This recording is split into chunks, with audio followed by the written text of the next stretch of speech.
We're going to look at particle motion again in AP Calculus. This time we're going to look at motion defined by vectors or parametric equations. And if you want to print the guided notes sheet that I give my students, you can go to this bit.ly link here and print off a sheet to help you follow along. So let's talk about motion. And the first time you learn motion in AP Calculus, that's something called rectilinear motion. And that just means you're moving in a single direction. You're moving either left and right or up and down. However, sometimes things move not only left and right, but also up and down, and that'll be kind of like a bug crawling around on the ground, and so you can have all kinds of a crazy motion going on, and it can loop back over itself.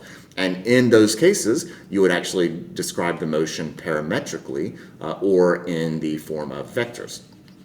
So we're going to look at the vector way of describing particle motion.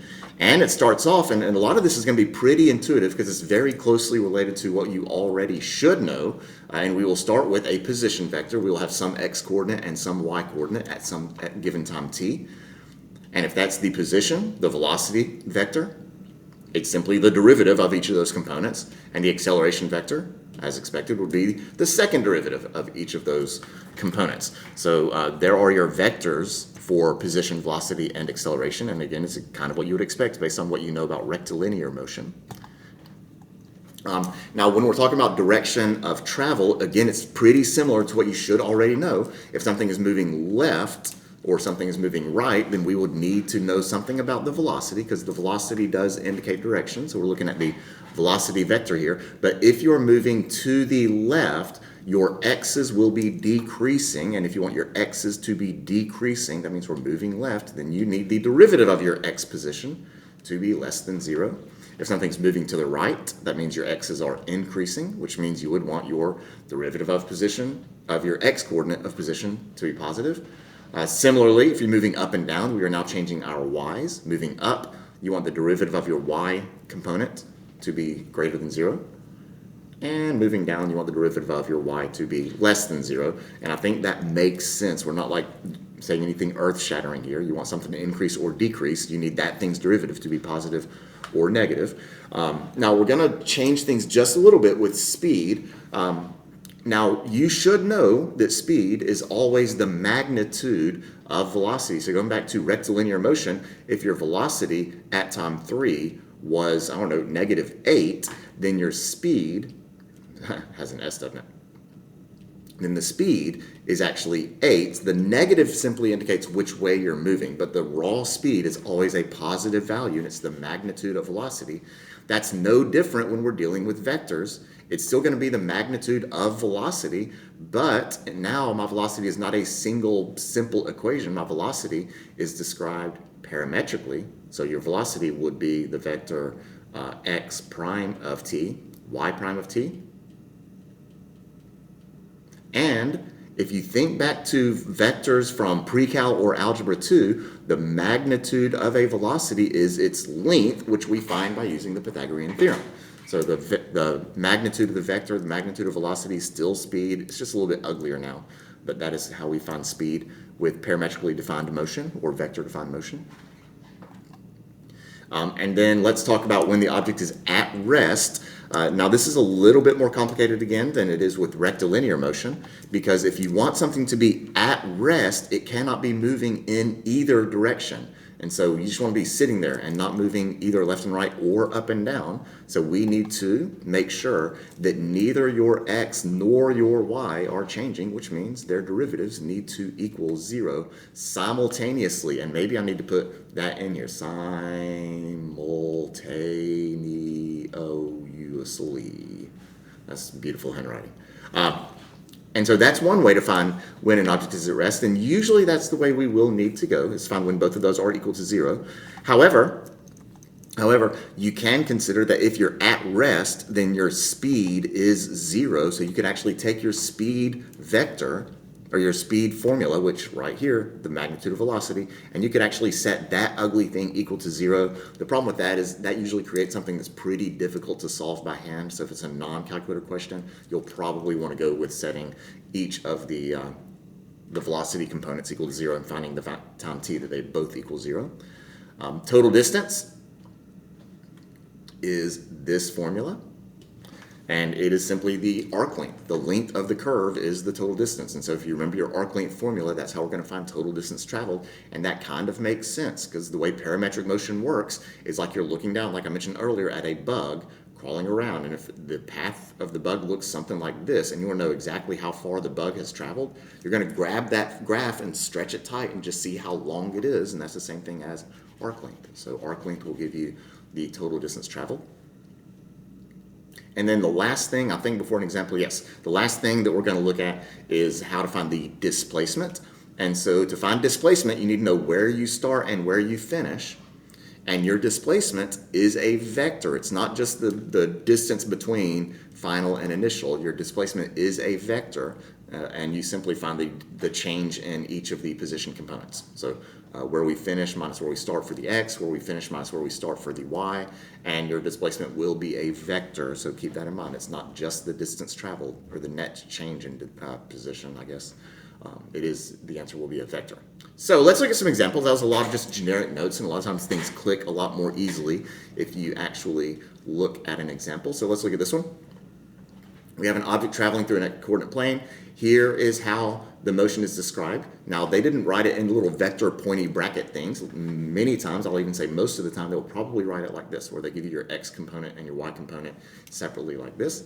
And we want the velocity and the acceleration vectors. They do want it in vector form. So the velocity would be the vector, and that would just be the derivative of each of those positions. So the derivative of my x component would be 3t squared, and the derivative of my y component would be 2t. And that is your velocity vector. And the acceleration would be the derivative of velocity. So that would be, I'm catching something. That would be 6t, comma 2. And that probably would be good enough. I'm thinking if this were a free response question, and I'm trying to make sure I get, why did it break it up that way? I'm trying to make sure I get all of the points possible. I might want to indicate mathematically what I did to my given equation, because we started with x of t, y of t. I may actually write, before I just write the actual answer, that my velocity component is the derivative of the x component and the derivative of the y component. Then I'll write the derivatives. Same thing for acceleration. Acceleration is going to be the second derivative of the x component and the second derivative of the y component. Then write the answer. That way you're communicating clearly what you did to get those answers. Find the velocity vector for the object when t is 2. And so we will simply plug 2 into the velocity vector. So it'll be 3 times 2 squared, comma, 2 times 2. And I can probably just leave it like that because I already have the velocity vector defined up here. However, if I had not done part A, what I would need to do is I would say that the velocity such that t equals 2 would be the derivative of position at 2 and the derivative of, that other position, the y component at 2, then the answer. And if you want to be really smart, you can clean that up to 12.4. Cool? Yeah. All right. Find the speed when t is equal to 2. Well, speed is the magnitude of the velocity vector. So that would be the square root of x prime of 2 squared plus y prime of 2 squared, which would be the square root of, and we have those two values up here. That'll be 12 squared plus 4 squared, which you can leave it like that if you want to. That would be the square root of 144 plus 16. Is that 160?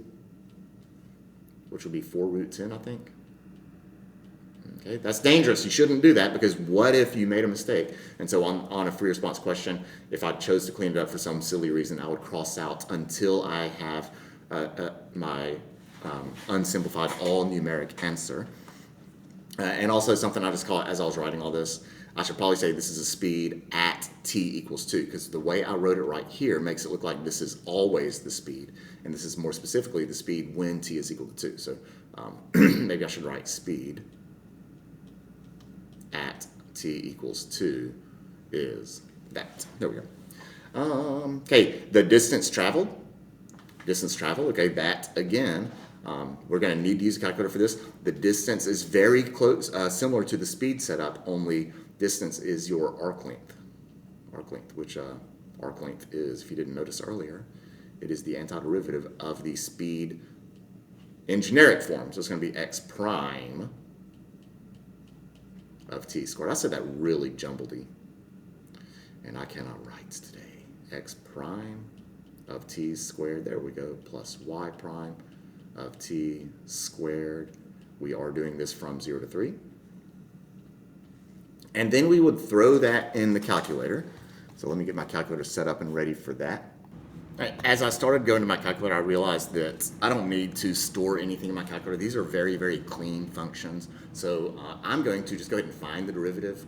X prime of t is, oh, I've got it up here. It's 3t squared and 2t. So I can take that 3t squared and 2t and plug that in here, 0 to 3 of the square root of, and I'm looking up here. There's my velocity component, so we need to do 3t squared squared plus 2t squared dt. And then I'll just throw that in the calculator. I don't see any need to store or save these functions.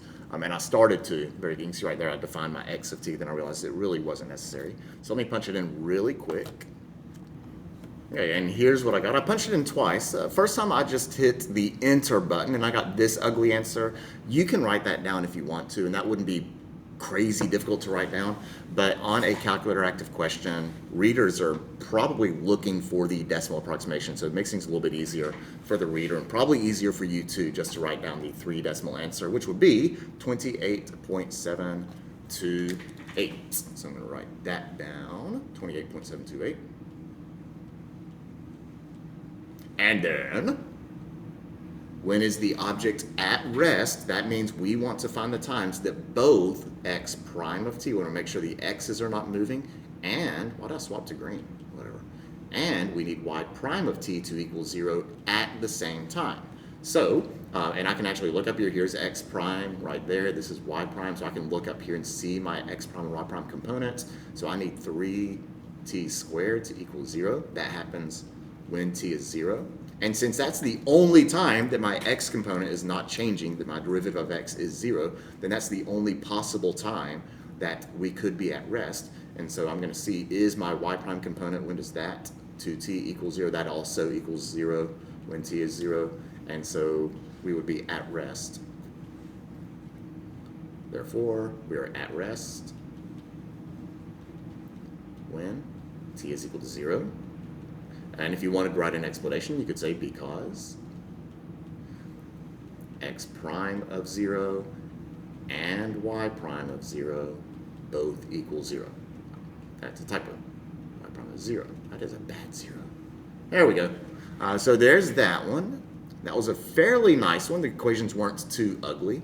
And the only time you really needed a calculator was for part B. All the rest of them could be quite easily done without a calculator. Now let's look at this one. Object moving along the curve has these derivatives. So this time I gave you the derivatives. I also gave you right here an initial position. So the position at time 0 is this. With that statement, before I even read the first question, I'm going to make a note to myself. My x coordinate at time 0 is 2, and my y coordinate at time 0 is 5. We have 2 initial conditions there. And let's see, so we have that is dx dt, that is dy dt. And this is going to be, I think, a lot heavier on the calculator, mainly because that is a fairly ugly function. E to the square root of t is not easy to work with when you get to derivatives and antiderivatives. So I'm going to go ahead and define these in the calculator, so give me a minute to do that really quick.